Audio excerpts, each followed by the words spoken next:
अस्सलाम वालेकुम व्यूअर्स, मैं हूं मिस खान। आप देख रहे हैं मिस खान फूड रेसिपीज़। आज बहुत ही मज़ेदार सी मीठी टिक्कियों की रेसिपी हम आपके लिए लेके आए हैं, जो कि बहुत ही क्रिस्पी होती हैं बाहर से और अंदर से बहुत सॉफ्ट। तो बगैर देर के हम रेसिपी स्टार्ट करते हैं। मैंने लिया है 2 कप मैदा। 2 कप मैदे से बनाएंगे हम। तकरीबन 20 टिक्कियाँ बन जाती हैं 2 कप मैदे से। और बिल्कुल इसी तरह स्टेप बाय स्टेप फॉलो कीजिएगा। इसी तरीके से आप पूरा मेजरमेंट्स लीजिएगा। दूध ले रहे हैं हम आधा कप और इसके अंदर हम चीनी डाल देंगे। अगर आप चाहें तो चीनी भी मैदे में भी डाल सकते हैं। चीनी मैंने लिया है 1 कप पिसी हुई, पूरी पिसी हुई 1 कप चीनी ली है मैंने, ताकि आसानी से ये दूध के अंदर घुल जाए। मेरा पूरा एक्यूरेट हिसाब है। अगर आपको लगता है या बिगनर्स हैं कि जी ये आटा थोड़ा सा लूज़ हो जाएगा क्योंकि टाइट आटा गूंथता है इसका, तो आप ये जो पिसी हुई चीनी है ये आप मैदे के अंदर मिक्स कीजिएगा। दूध को बिल्कुल सेपरेट रखिएगा। मैं घी भी इसी के अंदर डाल रही हूँ। घी मैं ले रही हूँ असली देसी घी है। आप चाहें तो नॉर्मल घी भी ले सकते हैं। मैं तकरीबन 5 टेबल स्पून ले रही हूँ। पिघला हुआ जमा हुआ घी इसमें नहीं लेना है आपने। तो घी भी आप इसी तरीके से मैदे में डाल सकते हैं। मैं इसके अंदर मिक्स करके रख रही हूँ। ऑप्शन आपके ऊपर है, लेकिन इसके लिहाज से फिर आपको पूरा मुनासिब रखना होगा कि आपका जो है आटा है हार्ड गूंदे। अब जल्दी जल्दी इसको हम मिक्स कर लेते हैं।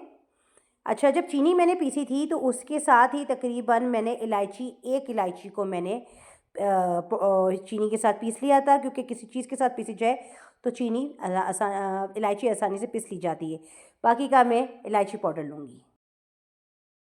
अब बाकी इंग्रेडिएंट्स हम डालते हैं मैदे के अंदर। जैसे कि आपको बता चुकी हूँ मैंने 2 कप मैदा लिया है। उसके अंदर मैं ले रही हूँ कोकोनट को जो है आप पाउडर लेना है आपको। मेरे पास कम था तो मेरे पास नारियल रखा हुआ था सूखा, तो उसको मैंने साथ में ग्राइंड कर लिया। तो मैंने कोकोनट जो पाउडर लिया है वो 1/2 कप लिया है। तिल जो है सफ़ेद तिल डालेंगे हम, तकरीबन 3 to 4 टेबल स्पून डाल रहे हैं इसके अंदर। बेकिंग पाउडर डाले हैं 1/4 टी स्पून का।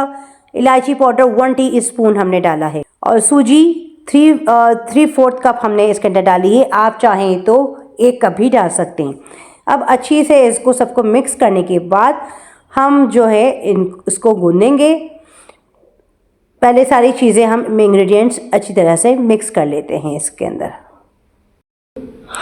अब इसको थोड़ा थोड़ा हम डालेंगे जो मिक्सचर बना के रखा हुआ है हमने इसके अंदर, और उसको टाइटली हम गूंदेंगे। जिस तरीके से समोसे का आटा गूंद रहा होता है इसी तरीके से हम इसको गूंदेंगे। अगर हम इसको सॉफ्ट रखेंगे तो ये टूट जाएंगी, इसको बीच में क्रैक्स पड़ जाएंगे और जो है ये बाहर से क्रिस्पी नहीं होंगी। तो इसलिए हम इसको अच्छी तरीके से टाइट आटा गूंदेंगे। हम थोड़ा थोड़ा डालेंगे ताकि हम आसानी के साथ इसको बैलेंस कर सके इसकी कि कितना इसको हमने पतला रखना है या कितना हमने इसको हार्ड रखना है। दूध अगर अलग होगा तो अगर थोड़ा आपका आटा गूंज जाए और आपका हार्डनेस हो जाती है तो फिर आप उसको बचा लीजिएगा बेशक। ये देखिए मेरा आटा गूंज चुका है और अच्छा खासा हार्ड है, ये बहुत पतला सा नहीं है। और इसको अब मैं ढक के रख दूंगी तकरीबन आधे घंटे के लिए। जी आधा घंटा गुजर चुका है और हम जो है अब इसको आप चाहें तो इसको 3 हिस्सों में भी कर सकते हैं। मैं थोड़ा जो है थोड़े छोटे पेड़े करके थोड़ा थोड़ा करके इसको 2-2 1-1 करके बनाऊंगी। आप चाहें तो एक बड़ा सा बेल के इसको 3 हिस्सों में करके 3 हिस्सों को बेल के उसके भी आप जो है सर्कल काट सकते हैं। सर्कल काटने के लिए आप किसी भी चीज़ के कैप भी ले सकते हैं, किसी बॉटल का सर्कल में। और इसके अलावा सर्कल के अलावा भी आप शेप बनाना चाहें बच्चों के लिए तो आप वो बना सकते हैं। चॉइस आपके ऊपर है पूरी कि आप किस तरह बनाना चाहते हैं। ये मेरा पेड़े गूंद गए हैं और इसको बेलने का तरीका भी मैं आपको बताऊंगी कि किस तरीके से बेलिएगा इसको आसानी से, ताकि ये कहीं चिपके नहीं और आसानी के साथ आप उसको निकाल सकें। तो मैं इससे थोड़े ज़्यादा पेड़े बनाऊंगी, आप 2 से 3 पेड़े भी बना सकते हैं इसके।